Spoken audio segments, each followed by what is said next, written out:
नमस्कार, आप देख रहे हैं मौसम तक चैनल। मैं हूं देवेंद्र त्रिपाठी। पूरे भारत में 9 अक्टूबर 2021 को कैसा रहेगा मौसम का मिजाज, आइए जानते हैं नेशनल वेदर बुलेटिन में। शुरुआत करेंगे मौसमी सिस्टमों से। अरब सागर पर, मध्य और पूर्वी भागों पर यानी गोवा इससे सटे कर्नाटक के हिस्सों पर बना जो सर्कुलेशन था, ये थोड़ा सा अभी आगे बढ़ा है। अरब सागर के मध्य भागों में पहुंचा है, लेकिन इसका ओसिलेशन भले होता रहेगा। हाँ, इसके बावजूद ये अगले 4-5 दिनों तक ना तो बहुत ज़्यादा इंटेंसिफाई होने वाला है और ना ही ज़्यादा कमज़ोर होने वाला है। ये हो सकता है इंटेंसिफिकेशन के साथ ये लो प्रेशर बन जाए, लेकिन इसकी संभावना अभी कम नज़र आ रही है क्योंकि सपोर्ट इसको नहीं मिल रहा है। ये कभी उत्तरी इलाकों में बढ़ेगा तो गुजरात के तटवर्ती रीजन्स को प्रभावित करेगा। जैसे आज देख सकते हैं सौराष्ट्र पर बादल नज़र आ रहे हैं, सूरत, वलसाड़ और अहमदाबाद तक बादल नज़र आ रहे हैं और साथ ही साथ महाराष्ट्र के तटीय भागों को भी इम्पैक्ट करेगा। इसके अलावा कभी इसका इम्पैक्ट तटीय कर्नाटक और केरल तथा लक्षद्वीप तक भी नजर आएगा। इसके अलावा इस सिस्टम से लेकर बंगाल की खाड़ी के बीच में आंध्र प्रदेश से होते हुए एक ट्रफ रेखा बनी थी। ये ट्रफ थोड़ा सा कमजोर हुई है, इसी वजह से साउथ पेनिनसुलर रीजन में जो इंटेंसिटी थी रेनफॉल की वो थोड़ा सा रिड्यूस हो गई है और आगामी 24 घंटों के दौरान भी इसी तरह की कंडीशन रहेगी। इस बीच मेजर हाईलाइट ये है कि उत्तर भारत के लगभग सभी क्षेत्रों से यानी जम्मू कश्मीर, गिलगित बाल्तिस्तान, मुजफ्फराबाद से लेकर राष्ट्रीय राजधानी दिल्ली और हरियाणा, पंजाब तथा वेस्ट उत्तर प्रदेश, ये जो रीजन है, इन भागों से मानसून वापस लौट चुका है।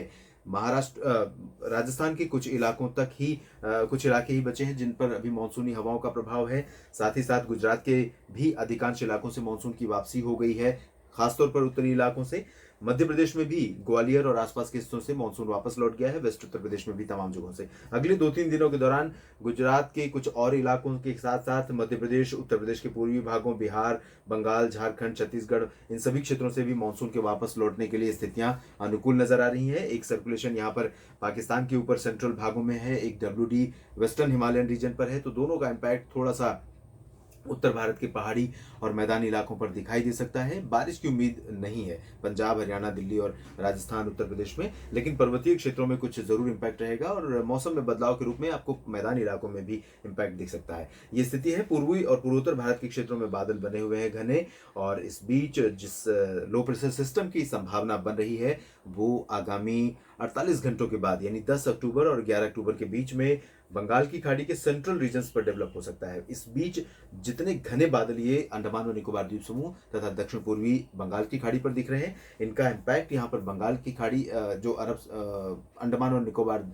द्वीप समूह का क्षेत्र है इस पर पड़ रहा है। साथ ही साथ जब फिलीपींस की तरफ या वियतनाम की तरफ जो डिप्रेशन है, ट्रॉपिकल डिप्रेशन, वो लैंडफॉल करेगा, उसके बाद यहाँ पर संभावना है कि लो प्रेशर सिस्टम डेवलप हो सकता है। तो ये मौसमी सिस्टमों की बात रही और अब हम बात कर लेते हैं आगामी 24 घंटों के दौरान यानी 9 अक्टूबर को वर्षा की संभावना की। शुरुआत करेंगे उत्तर भारत के क्षेत्रों से, जहां पर फिलहाल अभी बारिश की उम्मीद कम नजर आ रही है। वहां पर बारिश होने के आसार हैं कुछ इलाकों में, खासतौर पर जम्मू कश्मीर, गिलगित बाल्तिस्तान, मुजफ्फराबाद का जो ये रीजन है, इन भागों में कहीं कहीं पर गर्जना के साथ हल्की वर्षा हो सकती है। आंशिक तौर पर बादल छा सकते हैं और बादलों की वजह से दिन का तापमान थोड़ा सा रिड्यूस हो सकता है, लेकिन बहुत अधिक बादल रहेंगे ऐसी भी संभावना नहीं है और सस्टेनिंग कंडीशंस नहीं है, यानी कि लगातार बादल छाए नहीं रहेंगे। लद्दाख में, हिमाचल प्रदेश में और उत्तराखंड में मेनली ड्राई वेदर रहेगा। इसके बावजूद हिमाचल प्रदेश और उत्तराखंड के कुछ हिस्सों में हल्की वर्षा की उम्मीद कर सकते हैं आंशिक बादलों के बीच में। यहाँ पर अभी भी पूर्वी हवाएं थोड़ा सा इम्पैक्ट अपना दिखा रही हैं। साथ ही साथ सर्कुलेशन और WD का इम्पैक्ट है, तो थोड़ा सा मॉइस्चर यहाँ एड ऑन करेगा और इसकी वजह से हिमाचल में, उत्तराखंड में कहीं कहीं पर लाइट रेन हो सकती है। पंजाब, हरियाणा, दिल्ली और राजस्थान के पश्चिमी, पूर्वी तथा वेस्ट उत्तर प्रदेश, इन सभी मैदानी इलाकों में, ये जो पूरे रीजन है, इन भागों में वेस्टर्ली विंड्स चलेंगी। बहुत तेज हवाएं नहीं होंगी, लेकिन सुबह और रात के तापमान में गिरावट दर्ज की जाएगी। सुबह आपको जब बाहर निकलेंगे तो ओस नजर आएगी खेतों में, पार्कों में और आसपास के क्षेत्रों में ओस का प्रभाव दिखना शुरू हो जाएगा। ये संकेत है कि वेदर कंडीशंस चेंज हो रही हैं, चेंज ओवर सीजन है ये, और इस सीजन का जो कह सकते हैं कि ये जो ओस का गिरना और इसकी शुरुआत होना और हवाओं में ठंडक बढ़ जाना, साथ ही साथ सुबह और रात के तापमान में गिरावट होना, इसी से आप अंदाज़ा लगाने लगते हैं कि मौसम बदलने लगा है। ये कंडीशन रहेगी। लेकिन दिन में अभी भी तापमान में बहुत गिरावट की उम्मीद मत कीजिएगा। अभी गर्मी दिन के समय अगर आप धूप में रहेंगे, बाहर काम करेंगे, खेतों में काम करने वाले लोगों के लिए अभी गर्मी का सामना यहाँ पर राजस्थान की बात करें या पंजाब हरियाणा की, वेस्ट उत्तर प्रदेश, इन सभी भागों में करना पड़ेगा। ईस्ट उत्तर प्रदेश में भी ऐसी ही कंडीशन यहाँ पर संभावित है, जबकि बिहार में, झारखंड और गंगीय पश्चिम बंगाल से लेकर उपहिमालयी पश्चिम बंगाल के कुछ इलाकों में गर्जना के साथ वर्षा होने के संकेत हैं। यहाँ पर बादल रहेंगे। बांग्लादेश पर एक सर्कुलेशन है और इसी के इम्पैक्ट से बंगाल की खाड़ी से कुछ मॉइस्चर यहाँ आ रहा है, और इस मॉइस्चर के कारण ही बिहार के कुछ इलाकों में, गंगेय पश्चिम बंगाल, उपहिमालयी पश्चिम बंगाल, सिक्किम, पूर्वोत्तर भारत सॉरी, इन सभी भागों में कुछ स्थानों पर बादल दिखेंगे और रुक रुक कर गर्जना के साथ हल्की वर्षा की गतिविधियां दर्ज की जा सकती हैं। बहुत ज्यादा स्ट्रॉन्ग इंटेंसिटी बारिश की यहाँ पर फिलहाल नहीं रहेगी। इसके बाद छत्तीसगढ़, ओडिशा समेत हम मध्य भारत की तरफ चलेंगे और यहाँ पर आप देखेंगे कि छत्तीसगढ़ और ओडिशा के दक्षिणी हिस्सों में वर्षा होने की संभावना है। उत्तरी भागों में फिलहाल ड्राई वेदर रहेगा मेनली, और मौसम भी शुष्क हो जाएगा। बारिश की संभावना बहुत ही कम होती जाएगी, क्योंकि अब इन भागों से भी मानसूनी हवाएं धीरे धीरे वापसी की राह पर निकलने वाली हैं।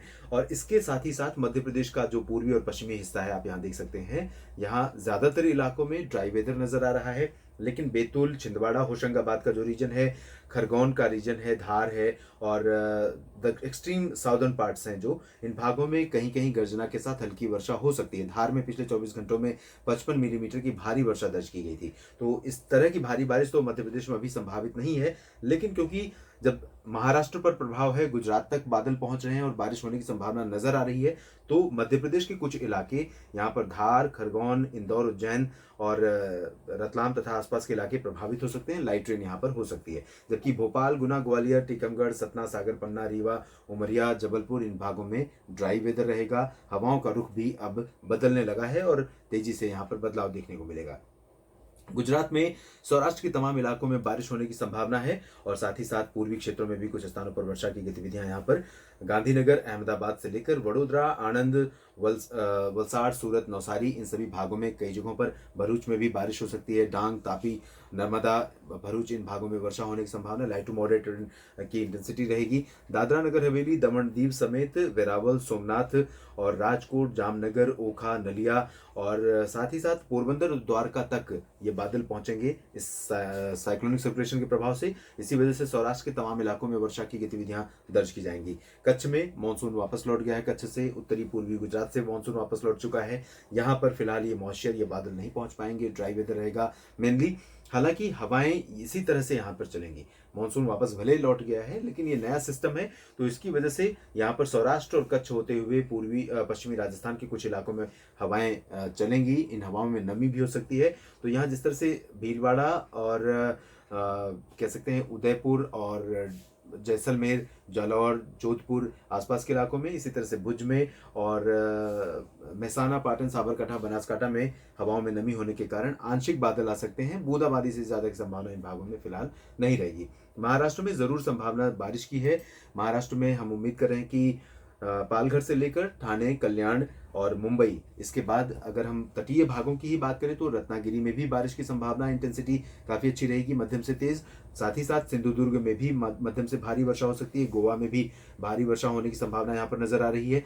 इसके अलावा जो मध्य महाराष्ट्र का रीजन है, सांगली, सतारा, पुणे और नासिक, नंदुरबार, धुले, जलगांव, इन सभी क्षेत्रों में कई इलाके ऐसे होंगे जहां पर भारी वर्षा होने के संकेत हैं। जलगांव में जरूर ड्राई वेदर मेनली रहेगा या लाइट रेन हो सकती है। बाकी जो मध्य महाराष्ट्र और मराठवाड़ा का क्षेत्र है, नांदेड़ और इसके बाद ये जो पूर्वोत्तर इलाका है विदर्भ का, इन भागों में ड्राई वेदर एक्सपेक्टेड है, लेकिन बाकी क्षेत्रों में काफ़ी अच्छी इंटेंसिटी में बारिश होने की संभावना यहाँ पर बनी हुई है। और महाराष्ट्र के लोगों को बता दूं कि बारिश जो है अभी ये अगले 3-4 दिनों तक इसी तरह से ऑन एंड ऑफ जारी रहेगी। मराठवाड़ा, मध्य महाराष्ट्र और विदर्भ, कोंकण, गोवा में।